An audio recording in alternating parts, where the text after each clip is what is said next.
Marcus Carter has lost nearly everything: his career, his savings, and now his beloved daughter. Barely scraping by in a city that shows no mercy, Marcus's world shatters when a corrupt court system, fueled by the wealth and influence of his ex-wife's new husband, David Sterling, grants custody of his daughter Leah to the very man Marcus fears the most. David is ruthless, wealthy, and well-connected. He uses every dirty trick in the book to keep Leah out of Marcus's reach, leaving Marcus with nothing but his love for his daughter and a fire in his heart that refuses to burn out. As the clock ticks down, Marcus faces the impossible. In just 30 days, Leah will be taken to another country, lost to him forever.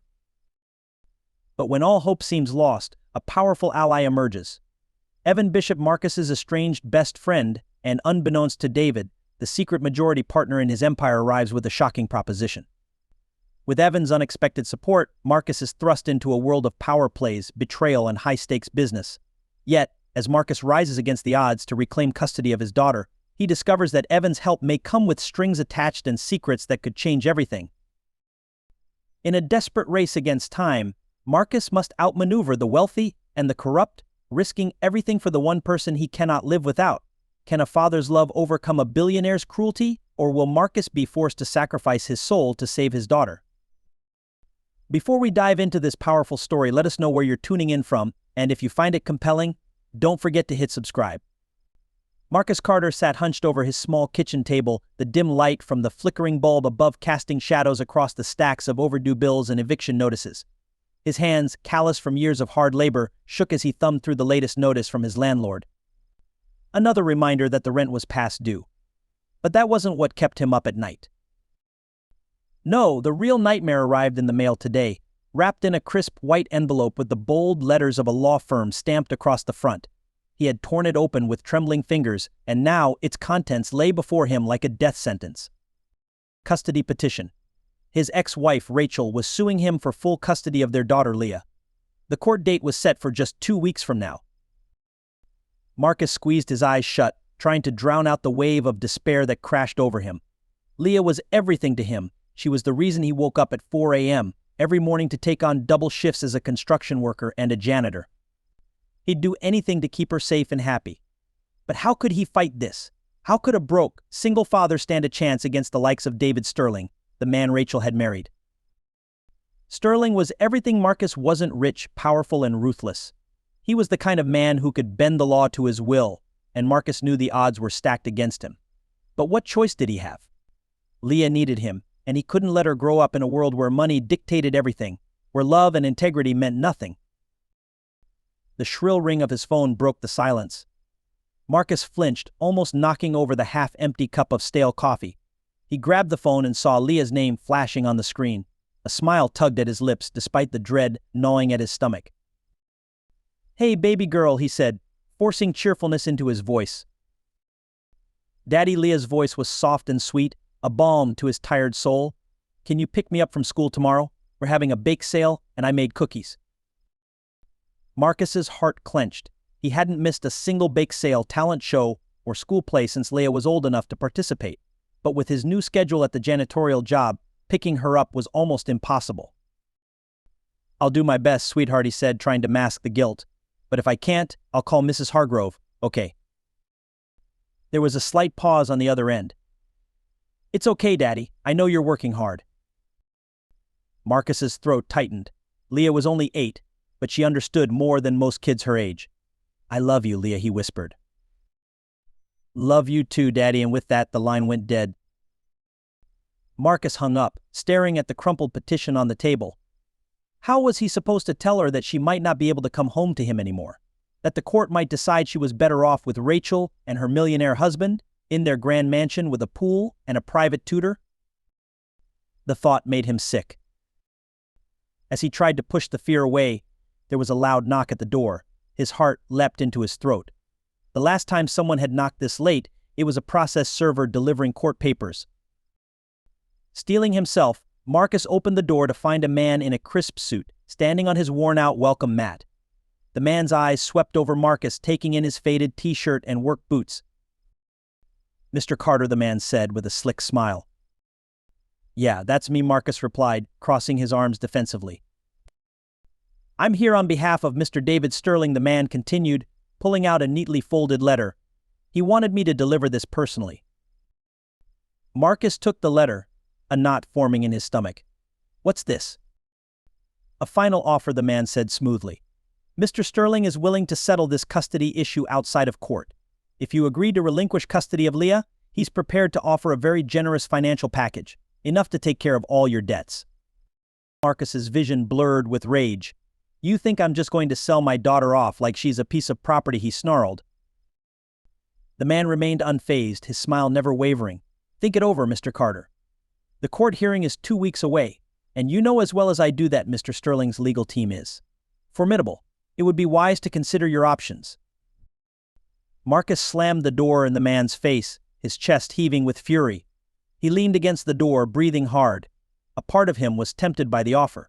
The money would solve all his problems, give Leah a life he could only dream of providing. But deep down, he knew what kind of man David Sterling was. Money could buy a lot of things, but it couldn't buy the love and protection Leah needed. No, he wasn't going to give up. He would fight until his last breath to keep Leah safe. Turning back to the table, he picked up the petition again, this time with fire in his eyes. If David Sterling wanted a fight, then a fight he would get. Marcus was going to war. The courtroom was colder than Marcus had expected, the air thick with the sterile scent of polished wood and tension. He sat at the defendant's table, his knuckles white as he gripped the edges. His eyes darted to the clock mounted on the far wall, ticking away with a cruel indifference. Beside him sat Mr. Lawson, a court-appointed attorney who had taken his case at the last minute after his original lawyer dropped out. The new lawyer was young, fresh out of law school, and clearly out of his depth. Marcus couldn't afford anyone better, not with the mountain of debt he was already drowning in. At the opposing table, David Sterling sat with a calm, arrogant air, flanked by a team of 3 seasoned attorneys in pristine suits. Rachel, Marcus's ex-wife, sat next to David, her hands folded neatly in her lap, her eyes fixed on the polished surface of the table, as if it held all the answers. Marcus's heart twisted when he noticed how worn and tired she looked, but his sympathy was short-lived. She was the one taking Leah away from him.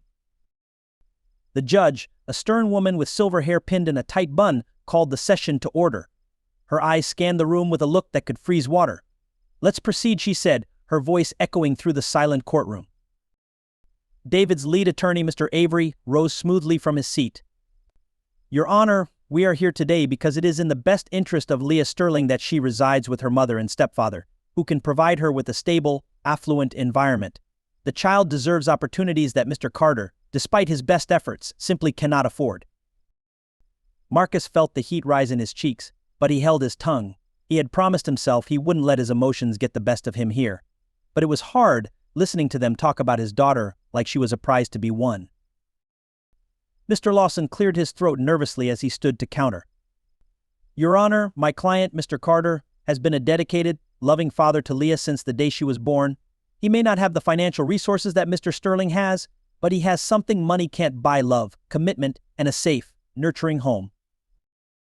David's lawyers exchanged amused glances like they had already won. Avery stood again, adjusting his cufflinks.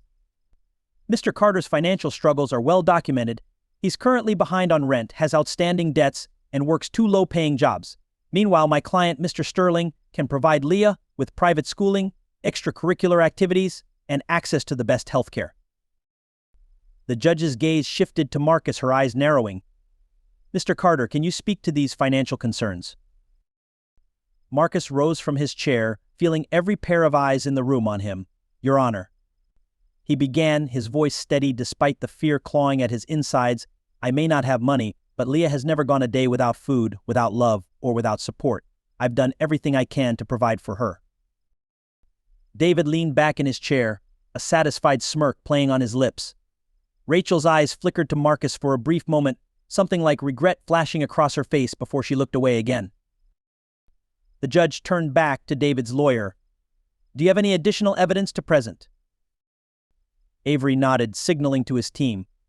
One of his assistants handed over a thick folder. Yes, Your Honor, we have character statements from Leah's teachers and neighbors that indicate concerns over her current living conditions with Mr. Carter. Additionally, we have documented reports of Mr. Carter's previous business failure, which led to his current financial instability. Marcus's jaw clenched. He wanted to shout that his business venture had been sabotaged, but he had no way to prove it. And even if he could, would it make a difference in this courtroom that only cared about numbers? Mr. Lawson tried to counter, but it was clear the tide was turning against them. "Your Honor," he stammered, "those statements are circumstantial at best. They don't reflect the love and support Mr. Carter provides Leah daily." The judge raised her hand, silencing him. "I'll take these documents into consideration," she said, her tone final. As she flipped through the paperwork, Marcus glanced over at Leah, who was sitting quietly on a bench in the back of the courtroom, accompanied by a social worker. She looked so small, so fragile, her eyes wide and confused. The sight nearly broke him. He had promised her he'd never let anyone take her away, and now it felt like that promise was slipping through his fingers. Finally, the judge looked up, her expression unreadable. "Given the evidence presented, I am inclined to award temporary custody to Mrs. Sterling and Mr. Sterling pending a full review. However, Mr. Carter, you have 30 days to present compelling evidence to overturn this decision." The gavel came down with a resounding thud, and Marcus's world shattered. He stood frozen as David exchanged victorious smiles with his legal team. Rachel's face was pale, her lips pressed into a thin line, but she didn't look at Marcus. Before he knew it, Leah was being ushered away by the social worker, her eyes filling with tears. "Daddy," she cried out, reaching for him. Marcus rushed toward her, but the bailiff blocked his path. "I'll see you soon, baby girl," he called, his voice cracking. "I promise." But as Leah was led out of the courtroom, her small hand slipping from his view, Marcus wasn't sure how he could keep that promise. With only 30 days to change the court's mind, he was racing against time and against an opponent who had every advantage. As the courtroom emptied, Marcus stood alone, staring at the door where Leah had disappeared. The weight of the judge's decision pressed down on him, crushing what little hope he had left. But in the pit of his despair, a fire ignited in his chest. David Sterling might have the money and the power, but Marcus had something stronger, the love of a father willing to fight to the very end. With his resolve hardened, Marcus left the courtroom, determined to find a way to turn the tide, even if it meant going up against an entire system designed to see him fail. Marcus sat in his dimly lit apartment, the weight of the court's decision pressing heavily on his shoulders. It had been 3 days since the hearing, and the ticking clock in his head reminded him that he was running out of time. Only 27 days left to prove to the court that Leah was better off with him. But how? David Sterling's legal team had resources that Marcus couldn't even dream of. The sound of his phone buzzing on the cluttered kitchen counter broke through his haze of despair. He reached for it, his heart leaping when he saw Leah's name flashing on the screen. A quick glance at the time showed it was past 9 p.m. a strange hour for her to be calling. "Leah," he answered quickly, trying to keep the anxiety from his voice. "Hey, baby girl, is everything okay?" Daddy Leah's voice was a soft whisper, almost drowned out by the background noise of distant voices and the hum of what sounded like a television. "I had to call you. I miss you." Marcus felt a lump form in his throat. He could picture her little face, tears welling up in those wide brown eyes of hers. "I miss you too, sweetheart. I'm trying everything I can to bring you back home, okay? Just hang in there." There was a long pause on the other end, and then Leah's voice dropped even lower. "Daddy, I don't like it here." Marcus's grip on the phone tightened. He had suspected things weren't perfect in the Sterling household, but hearing it from Leah herself sent a shiver down his spine. "What's going on, Leah? You can tell me anything."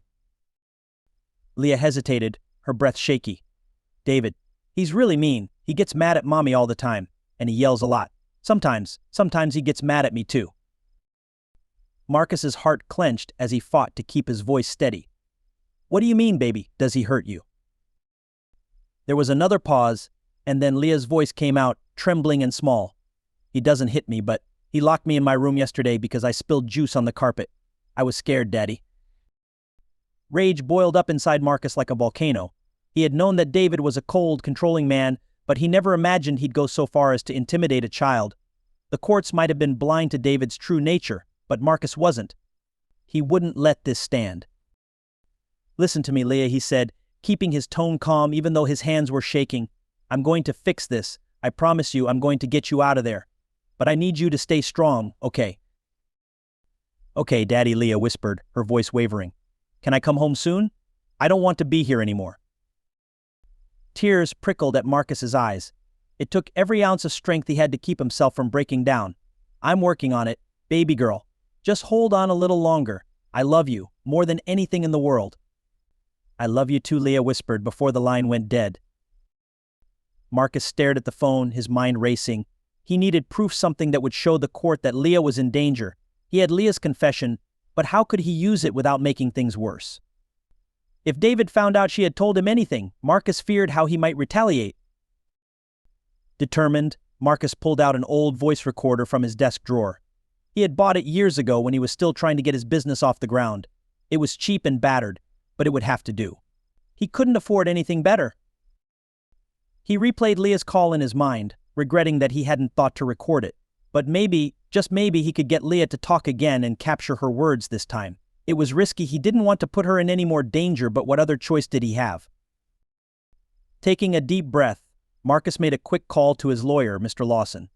The young attorney answered on the second ring, sounding tired and frazzled. Mr. Lawson, it's Marcus, he said, trying to keep his voice steady. I need your advice. Leah just called me, and she told me that David has been locking her in her room. If I can get her to talk about it again and record it, can we use that in court? There was a long silence on the other end before Mr. Lawson sighed. Mr. Carter, I understand your desperation, but without Leah's permission and without the proper channels, it's a slippery slope. If David's lawyers find out you recorded her without consent, they could claim it's inadmissible or even accuse you of coercion. But she's just a child. She's scared and alone. Marcus's voice rose despite himself. There has to be something we can do. Lawson's tone softened. I hear you, Marcus, I really do. But the system isn't fair, especially when you're up against someone like David Sterling. If you get caught, it could jeopardize your entire case. You need something concrete, something that doesn't rely on Leah having to put herself at risk. Marcus ended the call, frustration burning in his chest. If the legal system was too corrupt to protect his daughter, then he would find another way. He just needed to be smart about it. As he sat there, staring at the recorder, a plan began to form in his mind. He would find a way to get the evidence he needed, even if it meant bending a few rules. Because nothing was more important than getting Leah back, and he was willing to do whatever it took to protect her. But he knew he was running out of time. 27 days. That was all he had left to turn things around, or he would lose Leah forever. Marcus leaned against the railing of his small, run-down apartment balcony, the cool night air doing little to calm the storm inside him. Below, the city was alive with the hum of traffic and distant sirens, but Marcus was lost in his thoughts, replaying Leah's trembling words over and over in his mind.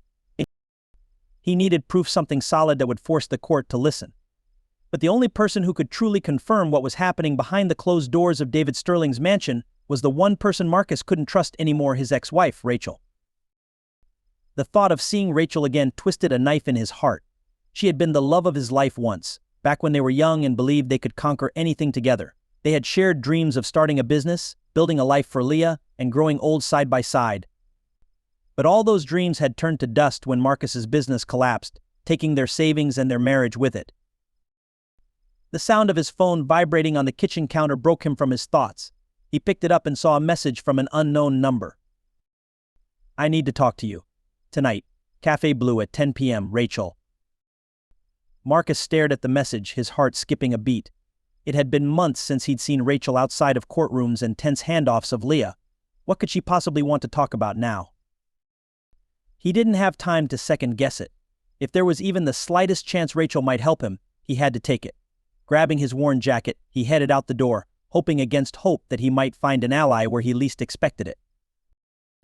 The cafe was nearly empty when Marcus walked in, the scent of coffee and stale pastries hanging in the air. He spotted Rachel immediately, sitting in a corner booth, nervously stirring a cup of tea. She looked different, tired, thinner, with dark circles under her eyes that no amount of makeup could hide. Rachel, Marcus said as he approached, trying to keep his voice steady. You wanted to talk. She looked up, her expression a mix of relief and guilt. Thank you for coming, Marcus. I didn't know who else to turn to. Marcus slid into the seat across from her, his eyes searching hers for answers. You know what's happening with Leah, don't you? Why didn't you say anything in court? You know she's terrified of David. Rachel's eyes filled with tears and she looked away, her hands shaking slightly as she set down her spoon. I didn't know it was this bad, she admitted, her voice barely a whisper. At first I thought David just needed time to adjust to being a stepfather. But lately, he's changed. He's controlling, angry all the time. I didn't know he was locking Leah in her room until I overheard her crying last night. Marcus's fists clenched under the table. Why didn't you stand up for her in court? You could have told the judge what was happening. Rachel's eyes flashed with anger, but it was tinged with regret. Do you think it's that simple? She hissed. David has connections everywhere. He's threatened to cut me off, to take Leah away if I say anything. I've seen what he's capable of, Marcus. He's not just going to let her go. Then why are you telling me this now? Marcus asked, his voice softer. For a moment he saw a flicker of the Rachel he used to know, the one who had stood by his side through thick and thin. Rachel swallowed hard, her hands wringing together. Because I can't take it anymore. I thought marrying David would give Leah the life I couldn't, after everything fell apart with us. But it's not worth it if she's miserable, if she's afraid. Marcus leaned forward, his eyes burning into hers. Rachel, if you know what's going on, you have to help me. You have to testify. We only have 27 days before they move Leah overseas. Rachel shook her head frantically, her eyes widening with fear. I can't, Marcus. David will destroy me if I do. You don't understand the kind of power he has. Marcus's shoulders sagged. He had come here hoping for a miracle, but all he saw was a woman who was as trapped as he was. For a moment he wanted to scream at her, to accuse her of abandoning Leah for the sake of her own comfort. But as he looked into her tear-filled eyes, he realized that she was just as much a victim as their daughter. Taking a deep breath, he softened his tone. Rachel, please. Leah is our daughter. If you won't help me, I don't know how I'm going to save her. Rachel's lips trembled, and for a moment Marcus thought she might break. But then her gaze hardened, and she pulled away. I can't, Marcus, she whispered. I'm sorry, I can't. Marcus stared at her, the last flicker of hope dying in his chest.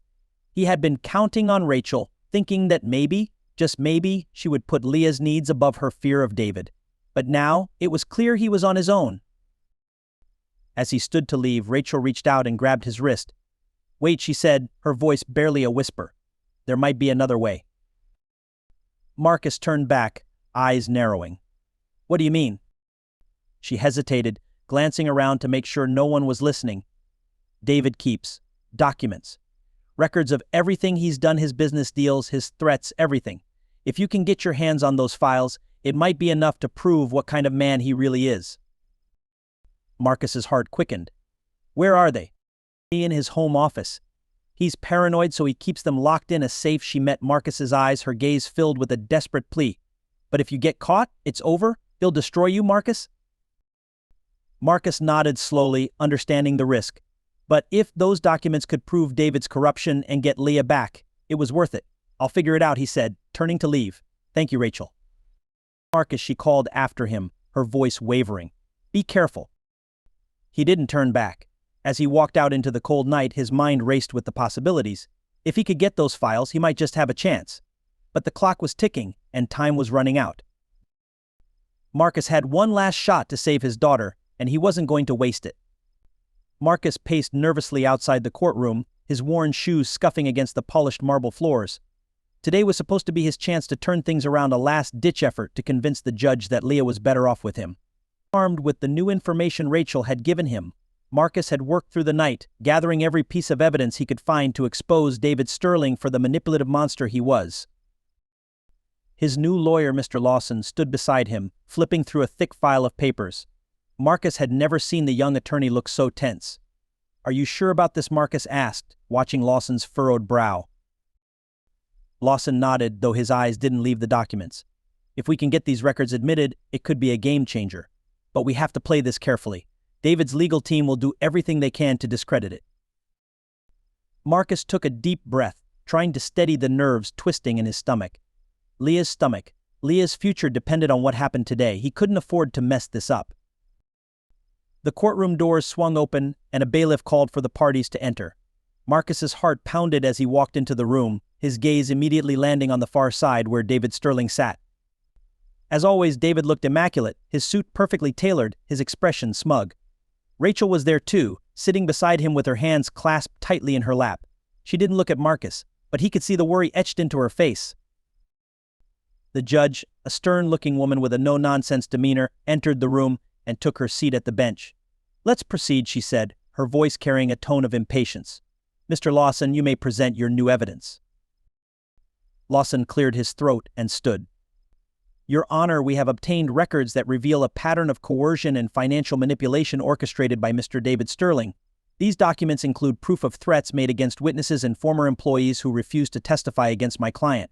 Additionally, we have statements that suggest Mr. Sterling's hostile behavior towards Leah." There was a murmur in the courtroom, and Marcus saw David's eyes narrow. For a moment, hope flickered in Marcus's chest. Maybe, just maybe, they had a chance. David's lead attorney, Mr. Avery, rose from his seat, his expression calm but his eyes cold as ice. "Objection, Your Honor," he said smoothly. "These so-called records were obtained without proper authorization. This evidence should be considered inadmissible." The judge turned to Lawson. "Mr. Lawson, do you have a response to this objection?" Lawson stood his ground. "Your Honor, the welfare of a child is at stake. We believe the information contained in these documents is crucial in determining the safety and well-being of Leah Carter." The judge looked from Lawson to Avery, her eyes narrowing. "I will allow the documents to be entered into evidence, but I caution both parties to tread carefully. The welfare of the child is indeed paramount." Marcus let out a breath he hadn't realized he was holding. This was it. Finally, they were getting a chance to expose David for who he really was. But as Lawson prepared to present the evidence, a sudden commotion erupted at the back of the courtroom. Marcus turned just in time to see a tall man in a dark suit burst through the doors, flanked by 2 security guards. "Your Honor." The man called out, holding up a legal document. "I'm representing Mr. Sterling's interests. I have an emergency injunction to prevent the admission of any new evidence." What Marcus whispered, disbelief washing over him. He turned to Lawson, who looked just as confused. The judge's face darkened. "On what grounds?" she demanded. The new lawyer stepped forward, his expression smug. "The documents in question were obtained through illegal means. My client has reason to believe they were stolen, and therefore any use of them in court would violate his rights to privacy and due process." Marcus's blood ran cold. How had David found out about the documents so quickly? Rachel had warned him that David had eyes and ears everywhere, but he hadn't realized just how true that was. The judge turned her steely gaze to Lawson. "Is there any truth to these allegations, Mr. Lawson?" Lawson stammered, caught off guard. "Your Honor, we acted in good faith. We believe the documents are critical to ensuring the safety of Leah Carter." But it was too late. The damage had been done. The judge sighed heavily, rubbing her temples. "Given the allegations of how these documents were obtained, I have no choice but to bar their use in this hearing. I will not allow illegally obtained evidence in my courtroom." Marcus's heart sank like a stone.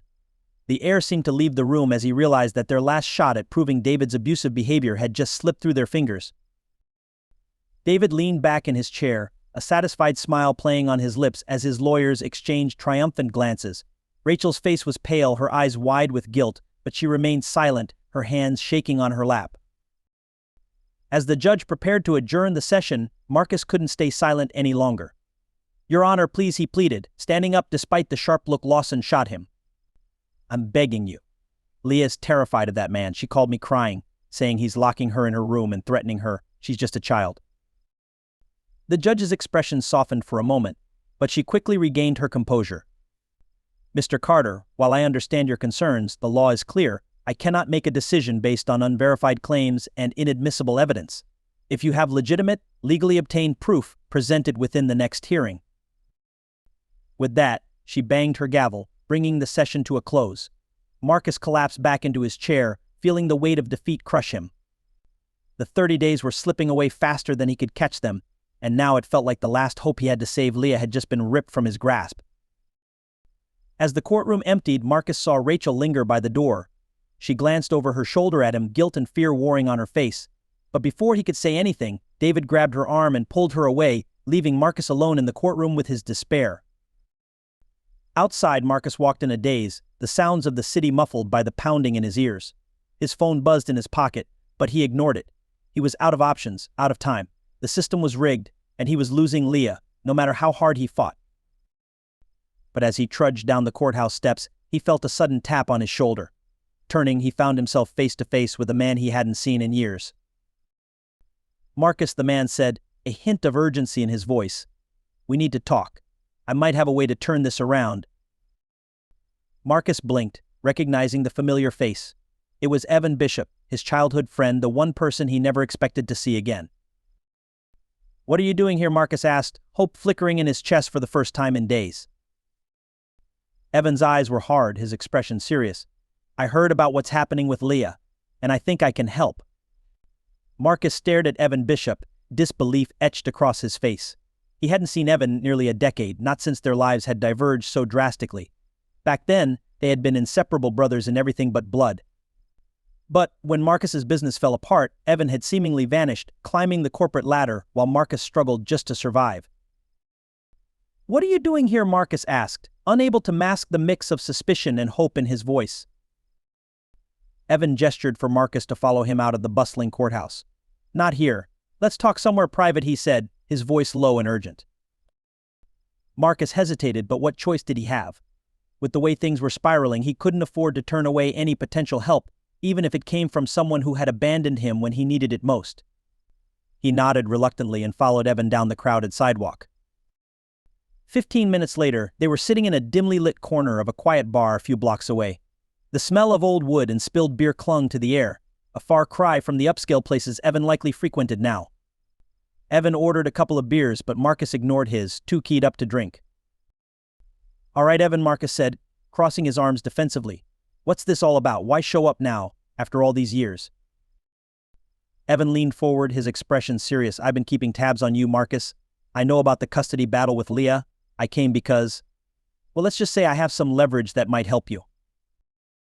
Marcus's eyes narrowed. "Keeping tabs on me? What the hell, Evan? If you knew what I was going through, why didn't you reach out sooner? I've been fighting alone here, trying to keep my daughter safe." Evan sighed, running a hand through his perfectly styled hair. "I had my reasons, Marcus. I didn't know how bad things had gotten until recently. But that's not important right now. What matters is that David Sterling, he's not as invincible as he wants everyone to believe." Marcus clenched his jaw, trying to keep his emotions in check. "What do you know about David?" he asked, his voice tight with barely contained frustration. Evan leaned back, sipping his beer thoughtfully. "David and I are business associates, in a manner of speaking," he said slowly. "In fact, I'm the silent majority partner in his company." Marcus's eyes widened. "What? Your partner's with him?" His stomach churned with a mix of betrayal and confusion. "So why the hell would you help me?" Evan held up a hand. "Let me explain. I never intended to get involved in David's dirty dealings. But once I realized what kind of man he was, I started gathering information, evidence of his unethical practices, bribery, and threats. I've been biding my time, waiting for the right moment to cut him down. And when I heard about Leah..." He paused, looking Marcus dead in the eyes. "I knew I couldn't stand by any longer. David's crossed a line, and I want to help you take him down." Marcus stared at him, trying to process the flood of information. "Why should I trust you, Evan? You disappeared when I needed you most. Now you just show up out of the blue claiming you want to help? What's in it for you?" Evan's face tightened with something that looked like guilt. "You're right. I should have been there for you, Marcus. I was selfish, focused on my career. But I'm here now, and I'm trying to make things right." He leaned forward, lowering his voice. "I can give you access to David's files, everything you need to prove he's unfit to have custody of Leah. Financial records, evidence of threats, maybe even proof of his abusive behavior." Marcus's heart skipped a beat. This was exactly what he needed. But it felt too good to be true. "Why would you risk your partnership, your career, to help me?" Marcus asked, suspicion still heavy in his voice. Evan hesitated, then sighed deeply. "Because I'm tired, Marcus. Tired of watching scumbags like David get away with everything just because they have money and connections. And maybe I'm trying to make up for the way I abandoned you. This is my way of making things right." Marcus rubbed his temples, his mind spinning. He was so close to giving up, to letting the system win. But now, Evan was offering him a lifeline. The risks were high. David had already proven he was willing to do whatever it took to protect himself, and Evan's involvement would surely provoke him further. But if there was even a chance to expose David and save Leah, how could he refuse? Marcus took a deep breath, weighing his options. "All right," he said slowly. "If you really have access to those files, then I need them. I don't care what it costs. I just need something solid to take back to court." Evan nodded, his eyes sharp with determination. I thought you'd say that, but it won't be easy. David keeps his most sensitive documents in his private office at his mansion. It's heavily guarded, and there's no way I can just walk out with them without raising suspicion. Marcus's heart sank. So what's the plan? Evan leaned in closer, his voice barely above a whisper. David's hosting a charity gala at his mansion in 3 days. I can get you in as my guest. While everyone's distracted, you can slip away and access his office. I'll make sure the guards are looking the other way. Marcus's mind raced. It sounded like something out of a movie, a desperate plan with 100 ways it could go wrong. But he was running out of time, and this was the only chance he had left. If he could get those files, he could finally expose David and save Leah. All right, Marcus said, his voice filled with resolve. I'm in. But if you're lying to me, Evan, I swear. I'm not. Evan interrupted, his voice firm. I promise you, Marcus, we're going to get Leah back. Marcus nodded, though doubt still gnawed at the edges of his mind. This was it, the final gamble. But for Leah, he was willing to risk everything. As they left the bar, the weight on Marcus's shoulders felt just a little lighter. For the first time in weeks, he allowed himself a flicker of hope, but he couldn't shake the feeling that this was just the beginning of something much darker. Because if there was one thing Marcus had learned, it was that in David Sterling's world, nothing came without a cost. The night of the gala arrived faster than Marcus had anticipated. As he stood outside the gates of David Sterling's sprawling mansion, he couldn't shake the feeling of dread tightening in his chest. The mansion was bathed in golden lights, its towering pillars and sprawling gardens designed to impress and intimidate. Dozens of luxury cars lined the driveway as well-dressed guests arrived, their laughter and chatter echoing through the cool night air. Marcus tugged at the collar of the rented tuxedo Evan had provided. He felt like an imposter amidst the glittering crowd of wealthy socialites, but this wasn't the time to second-guess himself. Leah's face was the only thing keeping him grounded. He had to get those files. There was no room for failure tonight. Beside him, Evan was the picture of confidence, shaking hands and nodding at familiar faces as they made their way through the entrance. He leaned in close to Marcus, keeping his voice low. Remember, you're just my guest here. Smile, blend in, and don't draw any attention to yourself until I give you the signal. Marcus nodded, trying to keep his nerves in check. I got it. Just make sure no one's watching when I slip away. Evan's eyes flickered with something unreadable before he turned back to greet another guest. Don't worry, I've got your back. But even as Evan said the words, Marcus couldn't help but wonder if he was truly being honest. Was this another game?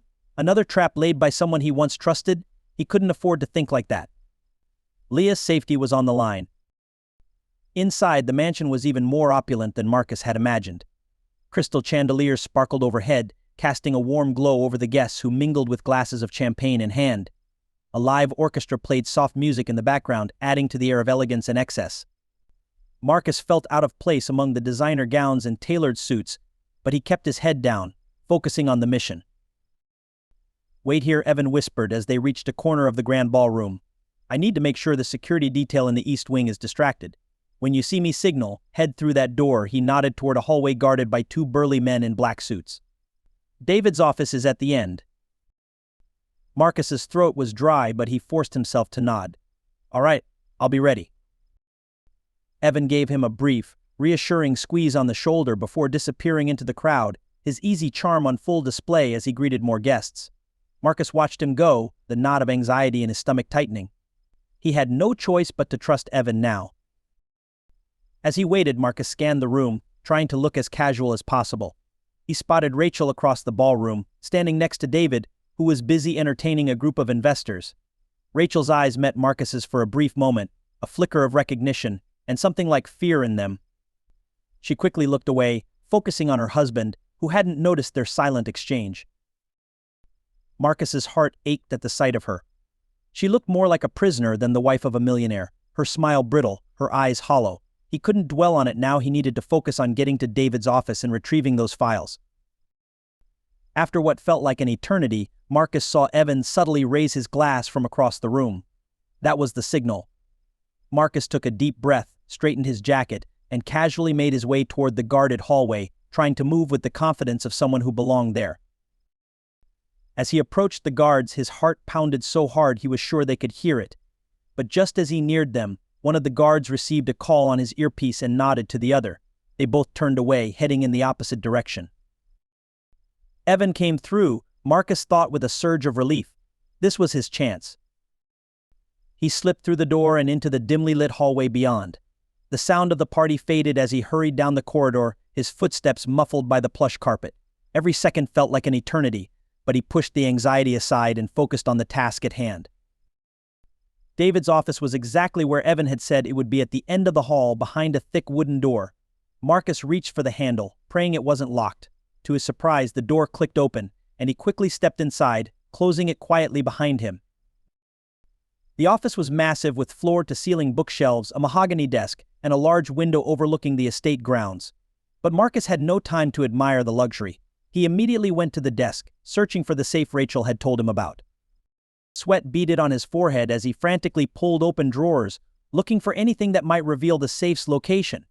And then, behind a set of neatly arranged files, he found a small, high-tech safe built into the wall. Marcus's heart raced as he punched in the code Rachel had given him. For a terrifying moment, he thought she might have given him the wrong numbers, but then there was a soft beep, and the safe door swung open. Inside were folders stuffed with documents, USB drives, and a sleek laptop. Marcus grabbed everything he could fit into his jacket pockets, his hands shaking with adrenaline. As he turned to leave, a sudden noise stopped him cold, a faint creak from the hallway outside.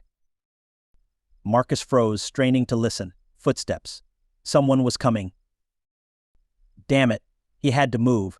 Slipping out of the office, he pressed himself against the wall, praying the shadows would hide him. The footsteps grew louder, then stopped right outside the door. Marcus held his breath, every muscle in his body tense. He couldn't get caught now, not when he was so close. The handle turned, and the door swung open slowly. But just as Marcus was preparing to bolt, he heard a familiar voice. "Are you finished?" Evan's voice was low, urgent. He stepped into the office, glancing around. Marcus. Marcus let out a silent breath of relief and stepped out from the shadows. "Yeah, I got the files," he whispered. "We need to get out of here." Evan nodded, but there was something off in his eyes, something that Marcus couldn't quite place. "Good," Evan said, his smile a bit too tight. "Now let's get out before David realizes what we've done." Together, they made their way back down the hallway, Marcus's heart pounding with every step. As they neared the ballroom, the sounds of laughter and music grew louder, but Marcus couldn't shake the feeling that something was wrong. Just as they were about to step back into the crowded room, Evan grabbed Marcus's arm, pulling him to a stop. "Listen," he said, his voice barely audible over the noise. "David's not going to let this go. Once he finds out those files are missing, he'll come after you. You need to get out of the city, lay low until the hearing." Marcus's eyes narrowed. "What about you? If he finds out you helped me, he'll come after you too." Evan's jaw tightened. "Let me worry about that. Just promise me you'll take care of Leah." Marcus nodded slowly, but the suspicion gnawed at him. Why was Evan so eager to help now, after all these years? But there was no time to question it. He had the evidence he needed. Now he just had to survive long enough to use it. As they rejoined the crowd, Marcus cast one last glance at Evan, wondering if this was truly the lifeline he had prayed for or the beginning of an even darker nightmare. Marcus drove through the darkened city streets, his hands gripping the steering wheel so tightly his knuckles were white. The files he had risked everything to steal were tucked safely in his bag on the passenger seat. The drive should have felt victorious, but instead, a heavy weight of dread pressed down on his chest. Evan had insisted on splitting up after they left the gala, saying it would be safer that way. But as Marcus turned the corner onto a nearly empty street, he couldn't shake the feeling that something was terribly wrong. Every few seconds he glanced in the rearview mirror, half expecting to see David Sterling's henchmen tailing him. He had gotten the evidence, proof of David's corruption, threats, and unethical dealings, but he knew it had come at a cost. He was almost home, just a few more blocks, when his phone buzzed in the cup holder beside him. Marcus hesitated, then snatched it up, keeping one eye on the road. It was a text from Evan. "Change of plans. Meet me at the storage facility on 12th Street. It's urgent." Marcus's heart sank. Why would Evan change their plan now? They had agreed to meet at Marcus's apartment to review the files. Something wasn't adding up, but he didn't have time to question it. If Evan was in trouble, he couldn't just ignore him. Marcus turned sharply at the next intersection, heading toward the storage facility. The city lights grew sparser as he drove deeper into the industrial district. The streets were quieter here, The only sounds the distant hum of traffic and the occasional bark of a stray dog. When he pulled into the gravel parking lot of the storage facility, the place was eerily deserted. He parked his car near the entrance and cut the engine, peering into the darkness. There was no sign of Evan's car, no sign of life at all. Marcus's instincts screamed at him that something was wrong, but he couldn't turn back now. He grabbed the bag with the stolen files, tucked it under his arm, and stepped out of the car, the chill night air biting at his skin. "Evan," he called softly, his voice echoing in the empty lot. The only response was the creaking of a rusty gate swinging in the wind. Marcus's pulse quickened. He was about to head back to his car when the sound of footsteps approached from behind. Before he could react, a harsh voice barked, "Freeze," hands in the air. Blinding lights flooded the parking lot, and Marcus was suddenly surrounded by police officers, their guns drawn. He raised his hands instinctively, his mind racing. What the hell was going on? A tall, stern-faced officer stepped forward. "Marcus Carter." Marcus nodded slowly, confusion and panic swirling in his mind. "Yeah, that's me. What's this about?" "You're under arrest for embezzlement, fraud, and possession of stolen property," the officer said coldly, as another officer grabbed Marcus's arm and spun him around, roughly slapping handcuffs on his wrists. "What? No, you've got it all wrong," Marcus protested, struggling against their grip. "I didn't do any of that. There's been a mistake." The officer's expression remained impassive as he began to read Marcus his rights. "You have the right to remain silent." As the words droned on, Marcus's heart sank further. This couldn't be happening. He was so close, he had the evidence that could finally expose David. How had it come to this? The bag with the stolen files was ripped from his grasp by another officer. "Hey, those are my documents, they're evidence," Marcus shouted, but his words fell on deaf ears. The officers pulled him toward a police cruiser, shoving him into the back seat. The cold metal of the handcuffs bit into his wrists as he sat there, trying to make sense of what was happening. As the car started, he caught a glimpse of a familiar figure standing just outside the glow of the flashing lights. It was David Sterling. David's lips curled into a triumphant smile, his eyes glinting with malice.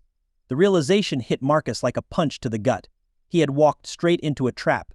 David had orchestrated this, used his connections to set Marcus up. But how? How had David known where he would be? The answer came to Marcus in a sickening flash. Evan. Marcus's stomach churned with betrayal. Evan had known exactly where Marcus would be, had insisted on changing their meeting spot at the last minute. Had Evan been working with David all along? Was this entire plan a setup to take him down and ensure he would never see Leah again? As the police car pulled away from the storage facility, Marcus's thoughts raced. He had been so close to saving Leah, to exposing David's corruption, but now he was being driven away in handcuffs, branded as a criminal. They arrived at the precinct, and Marcus was dragged through the booking process, fingerprints, mugshots, the whole humiliating ordeal. He kept his mouth shut, knowing that anything he said could be twisted against him. Finally, he was thrown into a small, cold cell, the metal bars slamming shut behind him. He sank onto the hard bench, his mind still spinning. The evidence he had risked everything for was gone, confiscated by the police who were undoubtedly in David's pocket. Leah was slipping further out of reach, and now he was trapped in a cage. As the hours dragged on, the despair began to gnaw at him. Had Evan betrayed him, or had he been forced to play along with David's scheme? Marcus had no answers, only a gnawing sense of hopelessness. But then, in the dead of night, just as Marcus was starting to give in to exhaustion, the clanging of cell doors jolted him awake. He looked up to see Rachel, her face pale but determined, standing on the other side of the bars. "Rachel," Marcus whispered, disbelief laced with a flicker of hope. "I found out what happened," she said, her voice barely audible. "David set you up. I don't have much time. I pulled every string I could to get in here." Marcus stood, gripping the cold metal bars. "You have to help me, Rachel. They've got everything. The files, the evidence, everything's gone." Rachel nodded, her eyes shining with unshed tears. "I'll get you out of here, Marcus, but it's going to take time, and you're running out of it." "Leah," Marcus said, his voice breaking. "Please, Rachel, don't let him take her away." Rachel's gaze softened. "I promise I'll do everything I can. Just hold on." As she turned to leave, Marcus's heart ached with both hope and despair.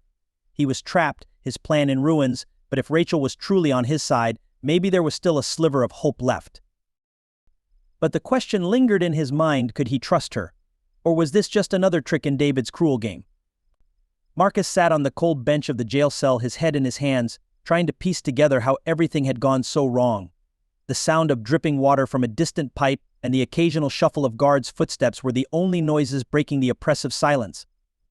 His mind was a storm of questions. How had David set him up so perfectly? And why had Evan betrayed him, or had he? He had spent hours replaying the events in his mind, trying to find the point where everything had unraveled. Just when he thought he couldn't feel any lower, the guards finally came to his cell. "Carter, you've got a visitor," one of them barked. Marcus looked up, blinking against the harsh fluorescent lights. His heart skipped a beat as Rachel walked in, her face pale, eyes red and swollen. There was no trace of the composed, distant woman he had seen at David's side at the gala. She looked terrified. "Rachel, what's going on?" Marcus asked urgently as he rose to his feet and gripped the bars. "Did you find anything? Can you help me get out of here?" Rachel shook her head, tears spilling down her cheeks. "Marcus, it's Leah. She's missing." For a moment the words didn't register. Marcus just stared at her, his brain refusing to process what he had just heard. "What do you mean, she's missing? How could she?" "I came home after seeing you, and she wasn't in her room," Rachel said, her voice breaking. "David, he took her. He didn't say where he was going, just that he was taking her somewhere far away to ensure you'd never see her again." Marcus's blood ran cold. A wave of nausea washed over him, and he gripped the bars so tightly his knuckles turned white. No, this can't be happening." "I tried to stop him, Marcus, but he's gone off the deep end," Rachel continued, her voice choked with guilt. "He knows you were getting close. He's panicking. He said he'd do whatever it takes to keep you out of Leah's life." Marcus's mind raced. Leah was out there somewhere, scared and alone, with a man who had already proven he would go to any lengths to maintain control. And now, with Marcus trapped behind bars, David had the upper hand. "Rachel, listen to me," Marcus said, his voice filled with a desperate urgency. "You have to find out where he's taken her. You're the only one who can get close to him. He won't suspect you." Rachel wiped her eyes, her hands shaking. "I've already tried, Marcus. He's covering his tracks. His lawyers are blocking me from accessing anything, and his security won't let me near his office." Marcus felt like the walls were closing in on him. If Leah was taken out of the country, he might never see her again. His fists clenched with frustration, every muscle in his body aching to break free from this cell and find his daughter. But he was powerless, trapped in a cage while David had free rein to do whatever he wanted. "Rachel, please," Marcus pleaded, his voice breaking. "There's got to be someone you can turn to. What about Evan? Maybe he knows where David took her." Rachel's eyes widened in surprise, and then she shook her head. "Evan? After what happened, how can you even think about trusting him?" "I don't know if I can," Marcus admitted, running a hand through his disheveled hair. "But he's the only lead we have. If there's even a chance he might know something, you have to reach out to him." Rachel hesitated, her expression torn. "Marcus, you don't understand. Evan. He's under David's thumb too. If he crosses David, he could lose everything." "I don't care what Evan stands to lose," Marcus shouted, his desperation boiling over. "We're talking about Leah's life here. If he's got any shred of decency left, he'll help us." Rachel nodded slowly, her resolve hardening. "All right, I'll try. I'll find Evan. But Marcus, if David finds out what I'm doing—" "I know," Marcus said, his voice softer now. "Just be careful. I can't lose you too." As Rachel turned to leave, Marcus called out one last time, "Rachel, whatever happens, thank you for trying." She gave him a shaky nod and disappeared down the corridor, leaving Marcus alone once again. The echo of the cell door slamming shut behind her was like a death knell. Marcus sank back onto the bench, his thoughts racing. Leah was out there, somewhere, and he was locked up like a criminal. But he couldn't let this be the end. If Rachel could reach Evan, maybe there was still a chance.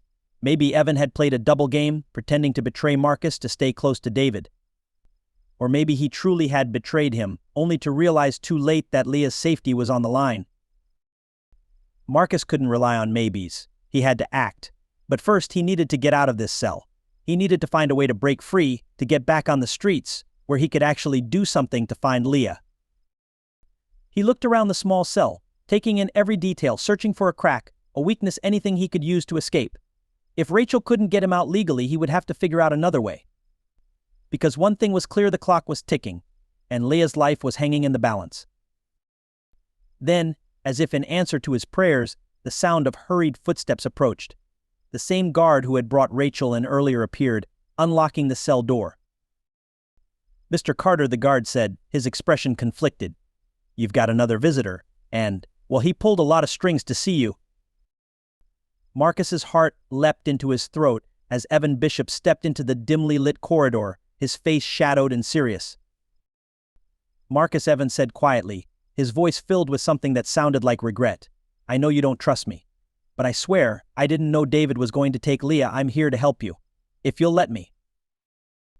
Marcus stared at Evan, every fiber of his being screaming to lash out, to demand answers, to make Evan pay for the betrayal. But he forced himself to take a deep breath. This wasn't the time for revenge. This was about Leah. "All right, Evan," Marcus said, his voice low and tense. "If you really want to help, then get me out of here, and you better have a damn good plan, because we're running out of time."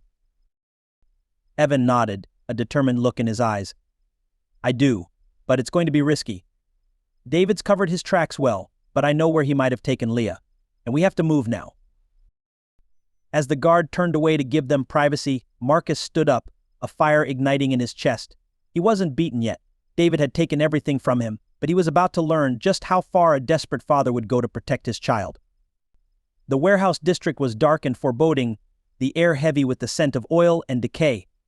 Marcus crouched behind a stack of rusted metal crates, his breath coming in sharp bursts as he peered into the distance.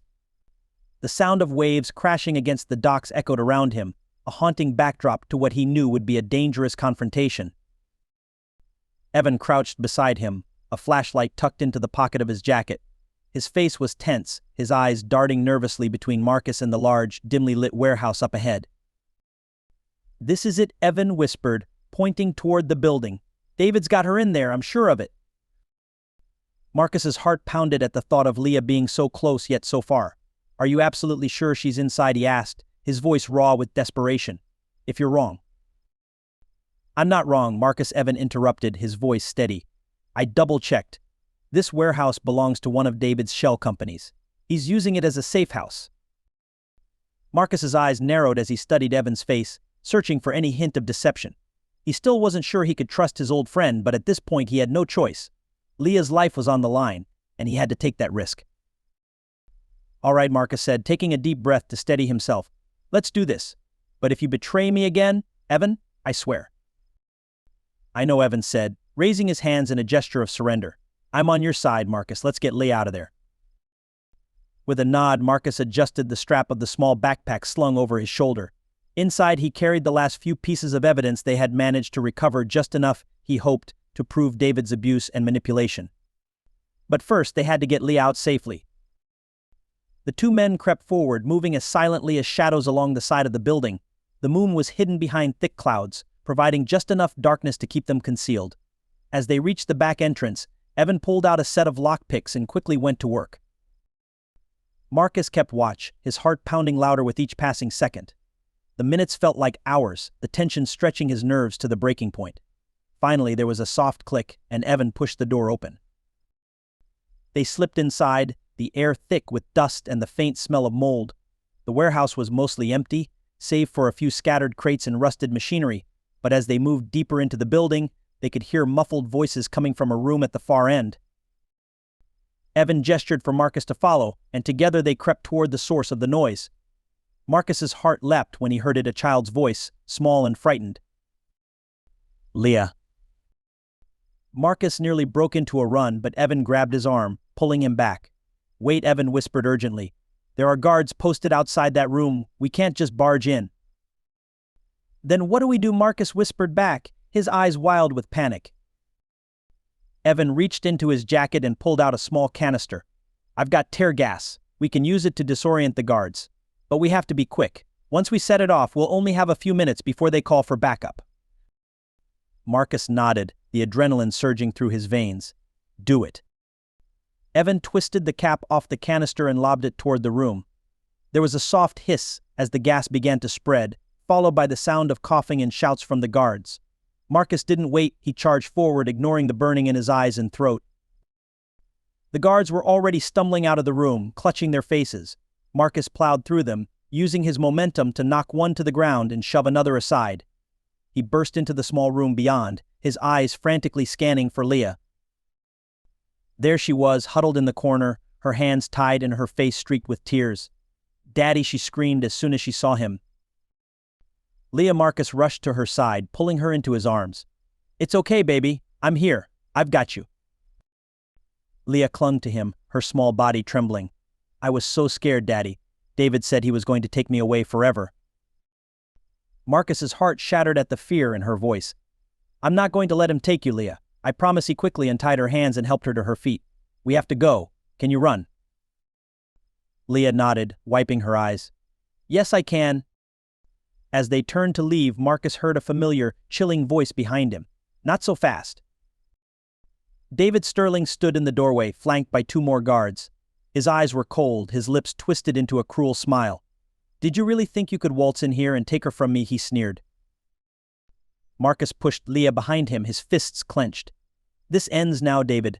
I've got evidence of everything you've done, the abuse, the threats. It's over." David laughed, the sound hollow and mocking. "You think anyone cares about your so-called evidence? I own half the judges in this city. You'll never win." Evan stepped forward, his eyes blazing with fury. "Not this time, David. I've already sent copies of everything to the press. By tomorrow morning, the whole city will know what kind of monster you really are." For the first time, a flicker of doubt crossed David's face. But he quickly recovered, his gaze shifting to Leah. "I'll destroy you both before I let you ruin me," he snarled, reaching for a gun tucked into his waistband. Marcus moved on instinct, lunging at David with everything he had. The two men grappled, the gun going off with a deafening bang that echoed through the warehouse. Pain seared through Marcus's shoulder, but he didn't stop. He couldn't. He had to protect Leah. Evan joined the fray, managing to wrest the gun from David's grip. Together they overpowered him, pinning him to the ground. Marcus's vision blurred from the pain, but he didn't let go until he was sure David was restrained. The sound of sirens filled the air, flashing red and blue lights reflecting off the grimy windows. Rachel burst through the door, a look of frantic relief on her face. "I called the police," she panted. "They're here to arrest David." As the officers stormed in, David screamed obscenities, thrashing as they hauled him away in handcuffs. Leah clung to Marcus, tears streaming down her face, but there was a new light in her eyes' hope. "It's over," baby girl, Marcus whispered, cradling her close despite the pain in his shoulder. "You're safe now." Evan stood beside them, breathing heavily, a look of regret in his eyes. "I'm sorry for everything, Marcus," he said quietly. "I didn't mean for it to go this far." Marcus nodded, exhaustion washing over him. "We'll figure it out later. Right now I just want to take my daughter home." The police began clearing the area, and as they led David away, Marcus held Leah close, promising himself that he would never let her go again. The courtroom was packed, the air thick with tension. Marcus sat at the defendant's table, his shoulder still bandaged from the gunshot wound he'd received just days earlier. Despite the pain, he kept his focus on the judge who was seated high above, her expression stern and impassive. This was it. After all the heartbreak, the betrayals, and the desperate gambles, today would determine whether Leah would finally be safe, whether she could return to a life free from David Sterling's control. On the other side of the courtroom, David sat with his high-powered legal team, his jaw clenched tight, his eyes filled with a rage that bordered on madness. He looked nothing like the confident, untouchable businessman he once was. The events at the warehouse had exposed his ruthless nature, but Marcus knew that David still had one last trick up his sleeve. Marcus's lawyer, Mr. Lawson, leaned over and whispered, "Remember, Marcus, stick to the facts. We have all the evidence we need now. Stay calm, and we'll win this." Marcus nodded, but his hands were still trembling beneath the table. He glanced over at Leah, who was sitting with Rachel in the front row of the gallery. Leah offered him a small, hopeful smile, and it gave him the strength he needed to steady his nerves. The judge banged her gavel, calling the courtroom to order. "This custody hearing will now proceed. Mr. Lawson, you may present your case." Mr. Lawson stood, straightening his suit jacket before addressing the court. Your Honor, we are here to petition for the immediate and permanent transfer of custody of Leah Carter to her father, Marcus Carter. Over the past weeks, we have uncovered irrefutable evidence of David Sterling's abusive behavior, coercive tactics, and attempts to use his wealth and influence to manipulate the legal system. He gestured toward the projector screen that had been set up in the courtroom. We will present documents, audio recordings, and sworn testimonies that detail Mr. Sterling's actions. Furthermore, we have eyewitness accounts from the night of the incident at the warehouse, which culminated in an armed confrontation. David's lawyer, Mr. Avery, shot to his feet. Objection, Your Honor. This is a custody hearing, not a criminal trial. These so-called incidents are irrelevant to the matter at hand. The judge raised her hand to silence him. Mr. Avery, I will decide what is and isn't relevant. Please sit down, she turned to Mr. Lawson. You may continue. Marcus watched as Mr. Lawson methodically laid out their case, presenting copies of the documents they had retrieved from David's safe financial records, threatening emails, and incriminating notes. As the evidence mounted, murmurs rippled through the packed courtroom. The final piece of evidence was a recording Marcus had made of Leah's terrified phone call, where she described David's threats and the way he had locked her in her room. As the recording played, the room fell silent, the raw emotion in Leah's voice filling the air. When it ended, there wasn't a dry eye in the gallery. Even the judge seemed moved, her expression softening for the first time. Mr. Carter, the judge said, turning her gaze to Marcus, would you like to make a statement? Marcus rose, every eye in the room on him. He took a deep breath, willing himself to stay calm. Your Honor, I've made mistakes in my life. I lost everything once, and I'm still trying to rebuild. But the one thing I've never let go of is my love for my daughter, Leah. She's my world, and I would do anything to protect her. He glanced over at Leah, who was watching him with wide, tear-filled eyes. David Sterling has tried to use his money and power to control everyone around him, to take away the one thing that matters most to me. But Leah deserves to grow up in a home where she feels safe, where she knows she's loved. That's all I want to give her. Marcus sat down, his heart pounding in his chest. This was it. All he could do now was wait and hope that the judge would see through David's lies. David's attorney stood, his face flushed with anger. Your Honor, my client has been falsely accused by a desperate man who is using this courtroom to settle personal vendettas. The so-called evidence presented here is circumstantial at best, and— Enough, Mr. Avery, the judge interrupted, her voice firm. I've heard enough from both sides. She turned to David, her eyes cold. Mr. Sterling, do you have anything to say before I make my ruling? David stood, his fists clenched at his sides. This is a travesty of justice. I have done nothing but try to provide a better life for Leah. This entire case is built on lies and fabrications. But the judge was unmoved. Sit down, Mr. Sterling, she said sharply. I have reviewed all the evidence, and I am prepared to make my decision. The room fell silent, the tension so thick it was almost suffocating. Marcus held his breath, his hands clenched together under the table. Based on the evidence presented, and in consideration of the welfare of the child, I hereby rule in favor of Mr. Marcus Carter, the judge declared, her gavel coming down with a final, resounding crack. Full custody of Leah Carter is awarded to her father, effective immediately. Marcus felt the breath rush out of him, his legs nearly giving way as he collapsed into his seat. Tears filled his eyes, relief washing over him in waves. He turned to Leah, who was already running toward him, her small face breaking into the first real smile he'd seen in months. Daddy, Leah cried as she threw herself into his arms. Marcus held her tight, burying his face in her hair, letting the tears flow freely. I've got you, baby girl, he whispered. I've got you, and I'm never letting go. Rachel approached them cautiously, her eyes red but filled with relief. Marcus, she said softly, I'm so sorry for everything. I should have stood up to David sooner. Marcus nodded, still holding Leah close. It's over now. All that matters is that Leah is safe. As they turned to leave, David was led away in handcuffs, shouting threats that fell on deaf ears. The courtroom buzzed with whispers as reporters jotted down notes and cameras flashed, capturing the downfall of a man who had once seemed untouchable. Marcus walked out of the courthouse, Leah's small hand clutched firmly in his. The sun was shining brightly, the city bustling with life. For the first time in a long while, Marcus felt like he could finally breathe again. Evan was waiting for them on the courthouse steps, a faint smile on his face. You did it, he said, extending a hand. Marcus hesitated, then took it. "We did it," he replied. "But this is just the beginning." Evan nodded. "I'm ready if you are. Let's make sure no one else has to go through what you did." With Leah by his side and a new future on the horizon, Marcus knew that, for the first time in years, everything was finally going to be okay.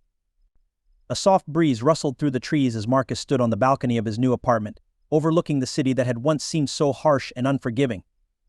The golden light of the setting sun cast a warm glow over the skyline, a perfect backdrop for a moment he had once thought would never come.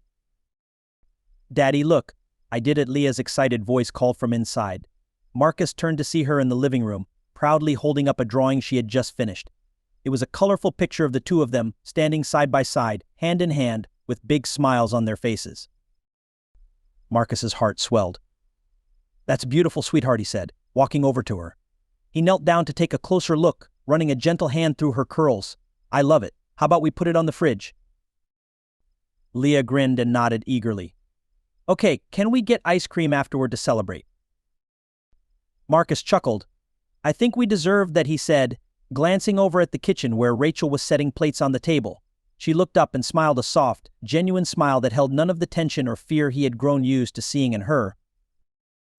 After David's arrest and the court's decision, Rachel had decided to take a step back from the life she had been living with him. She was still rebuilding her own life, but they were learning to co-parent Leah in a way that put their daughter's happiness first.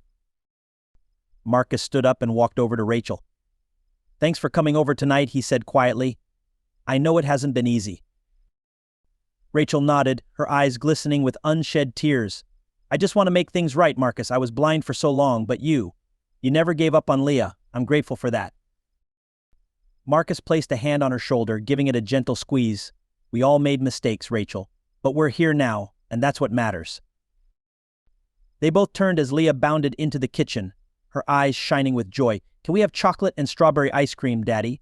Please," she pleaded, her smile so infectious that Marcus couldn't help but laugh. "You got it, kiddo," he said, ruffling her hair. "Chocolate and strawberry it is." Later, after Rachel had left and the apartment had grown quiet, Marcus stood by the window, watching as the city lights began to twinkle in the distance. Leah was fast asleep in her new room, the stuffed bear he had bought her during the court battle clutched tightly in her arms. A soft knock at the door broke the silence. Marcus opened it to find Evan standing there, looking more relaxed than he had in months.